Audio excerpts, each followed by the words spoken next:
आज मैं आपको विशेषण के विषय में पढ़ाती हूँ। चलिए कुछ चित्रों तथा वाक्यों द्वारा इसे समझते हैं।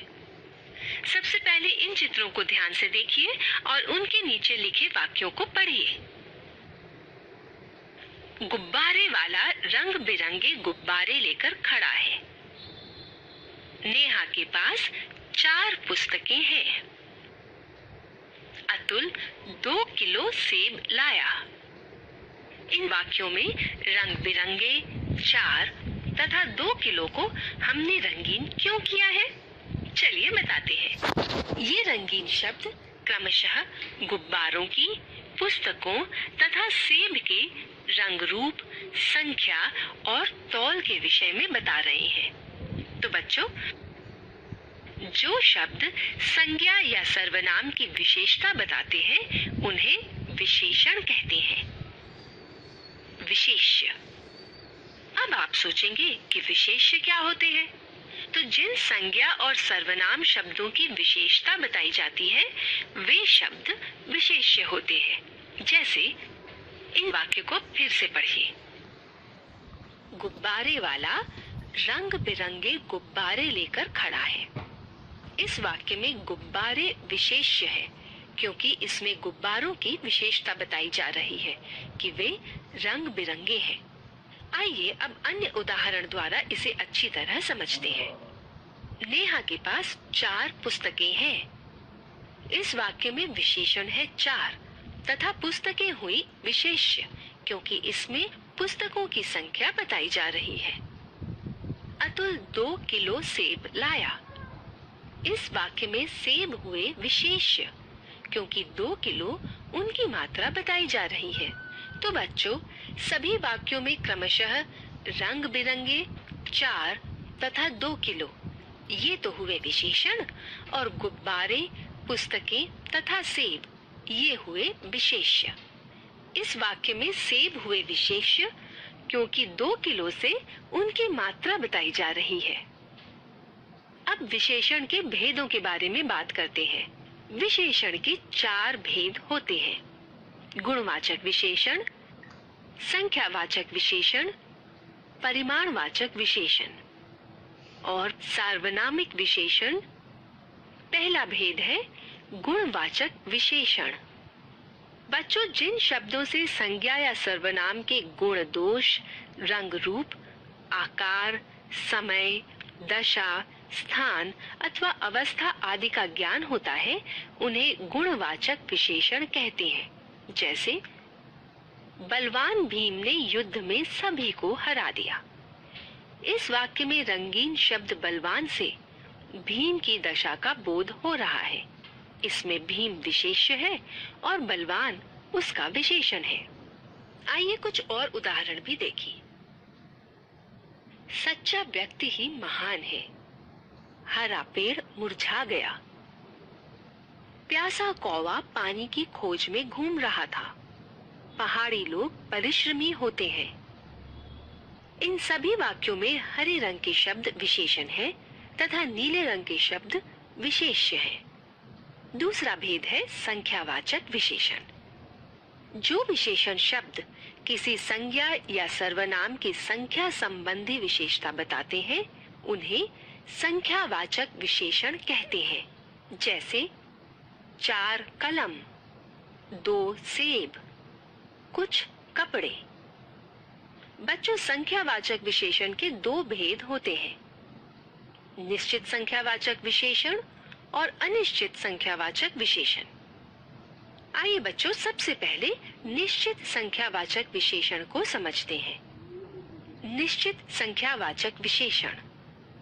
जिन विशेषण शब्दों से किसी की निश्चित संख्या का पता चलता है उन्हें निश्चित संख्यावाचक विशेषण कहते हैं। जैसे मेरे पास 4 कलम है।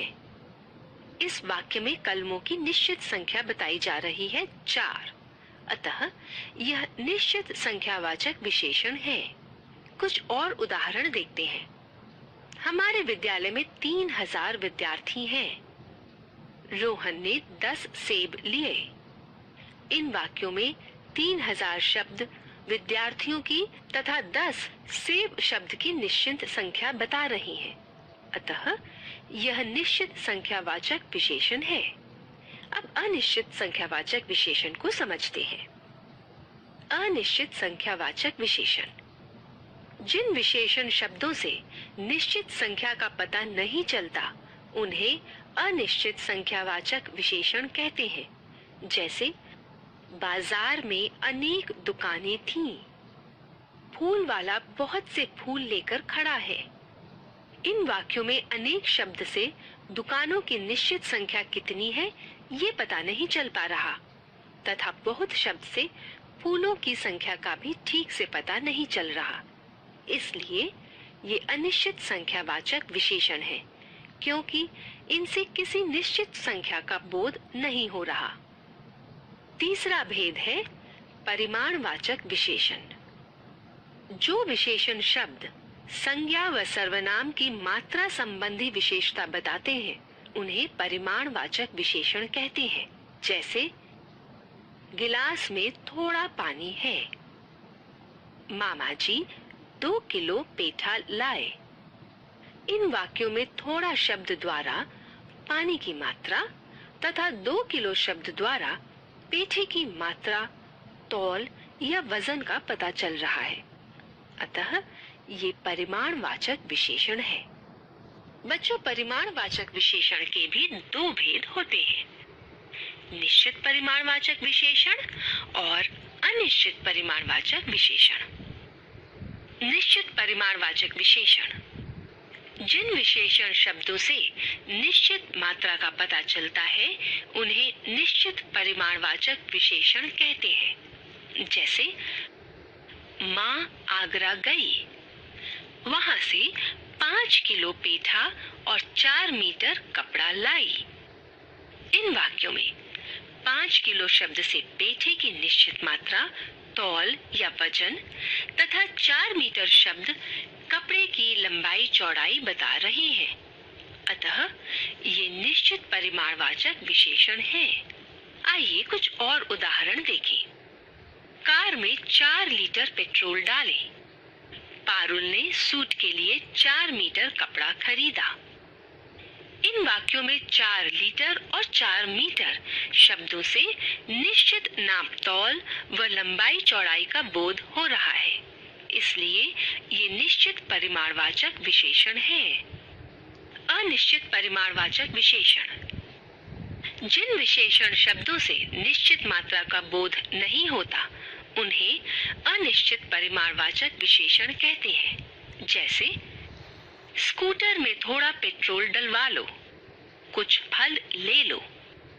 इन वाक्यों में थोड़ा शब्द से पेट्रोल की मात्रा का सही पता नहीं चल पा रहा तथा कुछ शब्द द्वारा फलों की निश्चित संख्या भी नहीं पता चल रही है। अतः इन शब्दों से निश्चित मात्रा का बोध नहीं हो रहा, इसलिए ये अनिश्चित परिमाणवाचक विशेषण हुए। सार्वनामिक विशेषण, बच्चों, जब कोई सर्वनाम शब्द संज्ञा के ठीक पहले लगकर उसकी विशेषता बताता है या उसकी ओर संकेत करता है तो उसे सार्वनामिक विशेषण या संकेतवाचक विशेषण कहते हैं। जैसे वह लड़की सुंदर है। इस वाक्य में वह सार्वनामिक विशेषण है। वास्तव में ये शब्द लड़की की विशेषता बता रहा है। इसी प्रकार एक उदाहरण और देखते हैं। इस कार में पेट्रोल नहीं है। इस वाक्य में इस सार्वनामिक विशेषण है क्योंकि इस शब्द से कार की विशेषता पता चल रही है। प्रविशेषण, चलिए बच्चों, अब हम प्रविशेषण को समझते हैं। विशेषण शब्दों की विशेषता बताने वाले शब्द प्रविशेषण कहलाते हैं। जैसे पतंग की डोर बहुत लंबी है। उपर्युक्त वाक्य में लंबी शब्द विशेषण है और बहुत शब्द विशेषण की विशेषता बता रहा है। अतः बहुत शब्द प्रविशेषण है। चलिए एक और उदाहरण देखते हैं। शालिनी अत्यंत प्रतिभाशाली है। इस वाक्य में प्रतिभाशाली शब्द विशेषण है और अत्यंत शब्द प्रविशेषण है, क्योंकि अत्यंत शब्द विशेषण शब्द प्रतिभाशाली की विशेषता बता रहा है।